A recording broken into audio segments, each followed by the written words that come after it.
What's up guys, my name's Brandon, and just as tradition here on the channel, today we're going to be doing a massive battery life comparison between every iPhone that Apple currently sells. So that is the iPhone 12, iPhone 12 Pro, iPhone 12 Pro Max, iPhone 12 mini, iPhone SE 2, iPhone 11, and iPhone XR. And since Apple did not put a big emphasis on the battery life with the new iPhone 12s this year, I wanted to test to see just how much better, or maybe even worse, the battery life actually is. And the most interesting thing to me is going to be how the iPhone 12 mini performs compared to the other iPhone 12s and even to, previous generations as well, like the XR, the SE, and also the iPhone 11. So anyways, let's go ahead and lay out the battery specs to see what we're working with, and then we'll get to draining these batteries. So we're gonna start from left to right. So over here on the left, we have the iPhone 12 Pro Max, which has a 3687 milliamp hour battery. Then we have the iPhone 12 Pro with a 2815 milliamp hour battery,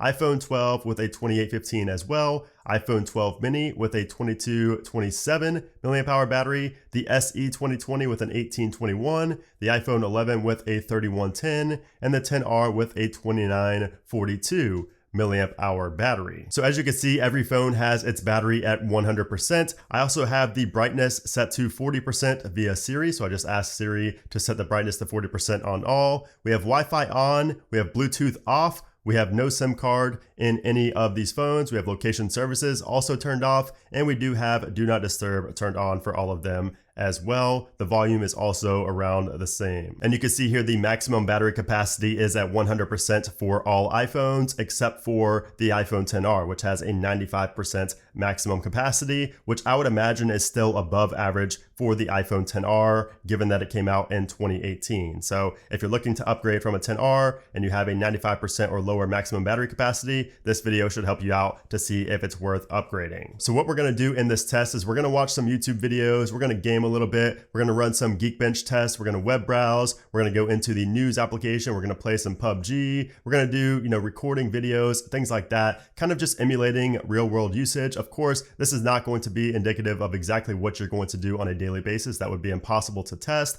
but I'm trying to drain these batteries as quick as possible while also trying to do things that you might do on a day-to-day basis. So we're gonna start off with watching a 4K YouTube video in full screen, also with the volume going on all phones as well. So once I start that YouTube video, I will unplug the extension cord that has all of these iPhones plugged into it. So they will all stop charging at the exact same time. All right, let's get into it.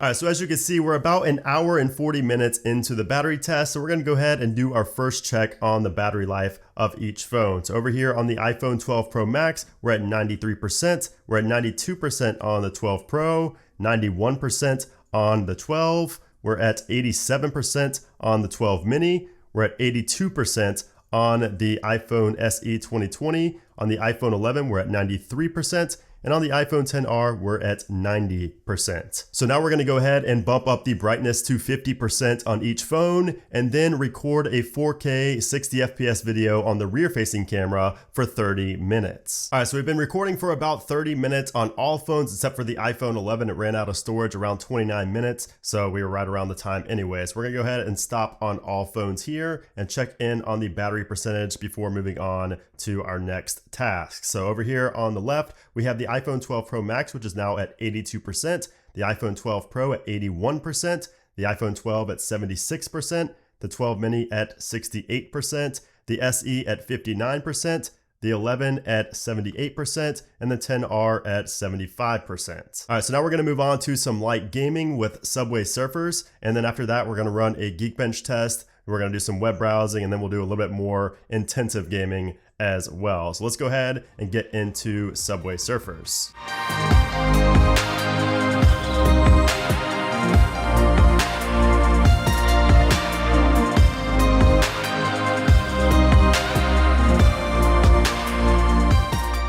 All right, so we've been playing some PUBG now for about 30 minutes on all devices. So let's go ahead and check in on the battery percentage. I'm also gonna do a heat check as well to feel how hot each phone is, starting from right to left this time. So on the iPhone XR, we are at 54%. And as far as the heat goes, this thing feels very hot. It's very, very warm. Of course, this is the first time I'm picking these up. They've been nonstop, so you would expect some warmth, but I want to see if anything is abnormally warm. So over here, we have the iPhone 11 at 63%, and this one is even warmer actually than the XR. So the iPhone 11 has always been one of those phones that's gotten, abnormally hot for me, especially in these battery test videos under load.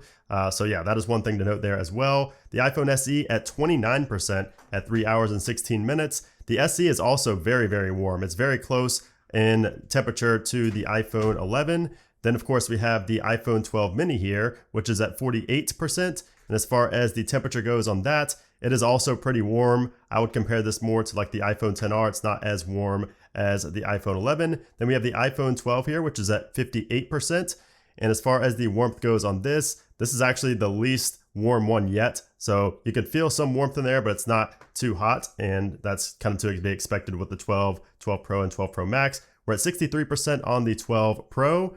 And this one is also slightly warm, not nearly as warm as the other phones though. And then the 12 Pro Max, I'm expecting to be the least warm, and we're at 69% on the 12 Pro Max. And yeah, the 12 Pro Max is definitely not as warm. It's really barely even warm at all. And I do want to note also that the 12 Pro Max for some reason gets warm near the top of the phone versus the like middle to bottom of every other phone. So pretty strange. I think it's kind of that way for the Pro as well, not just the Pro Max, but for whatever reason, it gets more warm towards the top of the phone instead of the bottom of the phone. So now we're going to up the brightness to 80% on all devices and then continue watching that same 4K YouTube video from earlier. And just an interesting note that I noticed after bumping the brightness up to all devices, the 12 mini was not able to make it to 80%. As you can see, the brightness isn't changing because of how hot it is. So that is one thing to note about the 12 mini as well. Even the SE did not get as hot as the 12 mini appears to be getting, at least internally, because as you can see there, the brightness is not going up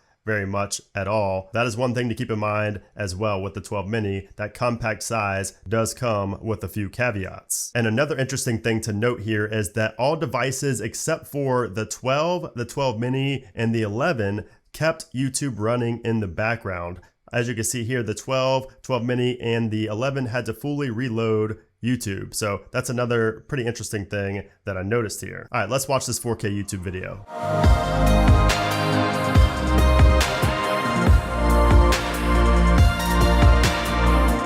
And it looks like the iPhone SE just went down around 5 hours and 6 minutes. So yes, the iPhone SE did just die. So to nobody's surprise, the iPhone with the smallest battery did go down first. Again, just over 5 hours of usage. So let's go ahead and check out all the other phones after the SE went down. So we have the 12 Pro Max at 47%, the 12 Pro at 38%, the 12 at 32%, the Mini at 19%, the 11 is going to be at 34%, and the XR at 25% remaining. So this is pretty much going exactly as expected for the time being. However, it is pretty impressive to see the iPhone 11 beating the iPhone XR by about 9% right now. Just because if you guys saw in the battery test from last year, the XR actually outperformed the iPhone 11 for a good amount in that battery test video. So that is one thing to keep in mind as well. Also, it looks like, of course, the 12 Pro Max is actually a good bit over the 12 Pro. And even though the iPhone 12 and the 12 Pro have the same sized battery, the iPhone 12 Pro is getting better battery life. As you can see, 38 to 32% there.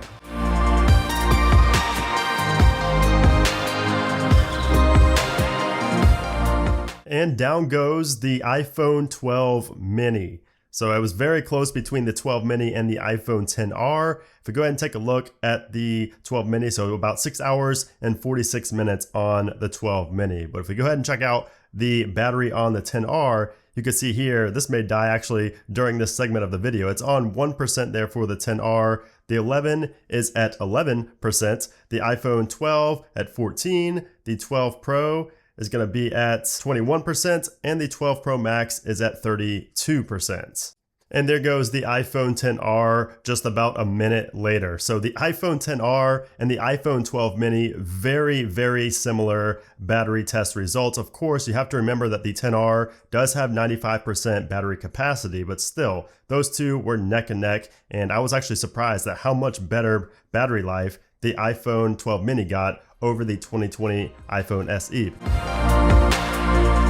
And down goes the iPhone 11, about an hour after the iPhone 12 mini and the iPhone XR went down. And what's interesting is that the iPhone 11 actually has a bigger battery than both the 12 and 12 Pro, plus it's pushing less pixels because it's an LCD screen versus these OLED screens. So that really goes to show how well Apple has optimized that A14 Bionic chip, which is inside of the iPhone 12s. And then there were three. So as expected, the iPhone 12s are going to finish in the top three, and taking a look at their battery percentage right now. So the iPhone 12's at 5%, the 12 Pro's at 11%, and the iPhone 12 Pro Max is at 24%. So we're gonna bump the brightness all the way up to 100% and finish out this battery test.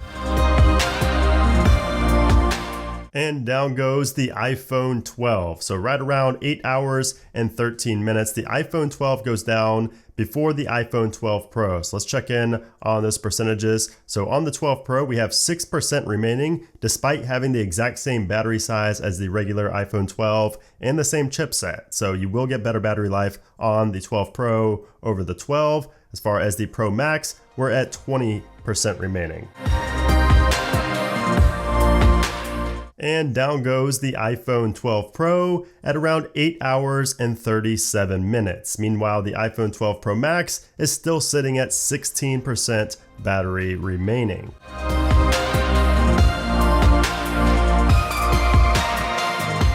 And down goes the iPhone 12 Pro Max, finally, around 10 hours and 23 minutes. So a good amount longer than the 12 Pro. So some very interesting results here, and the order was kind of probably what you expected before you clicked on this video, but it's always cool to see just how much longer one phone lasts over the other. Like obviously we knew that the 12 mini and the SE were going to be, one of the last two places, but we didn't know how much of a difference would be between those two. So that's why I like to do these tests, to see just how much more battery life you get going from one phone to another. So let's go ahead and recap the battery time. So in last place was the iPhone SE 2020 at 5 hours and 6 minutes, then the iPhone 12 mini at 6 hours and 46 minutes, then the XR was right behind it at 6 hours and 47 minutes, then the iPhone 11 at 7 hours and 47 minutes, then the iPhone 12 came in third at 8 hours and 13 minutes, then the 12 Pro at 8 hours and 37 minutes, and then of course the iPhone 12 Pro Max at a whopping 10 hours and 23 minutes. So that is some impressive battery life from the iPhone 12 Pro Max. That outlasted the iPhone 11 Pro Max from last year. If you guys watched my battery test video from last year, this outlasted the 11 Pro Max, which is crazy because that battery life was so good. And this battery is actually smaller than the one that was in the 11 Pro Max. So that's even crazier. So that A14 Bionic is definitely something special, and it shows with the battery life in the 12 series this year. So yeah, guys, there you have it. That is the battery test comparison between every iPhone that Apple currently sells. So if you guys enjoyed this video and my dedication to this video with over 10 hours of recording here, I would appreciate if you gave this video a thumbs up and also left a comment down below with, what you thought of the battery test overall. And of course, make sure you guys do subscribe as well. I do these battery test videos every single year when the new iPhones come out. But anyways, guys, thanks again for watching. I'm gonna go to bed now, so I'll see you soon.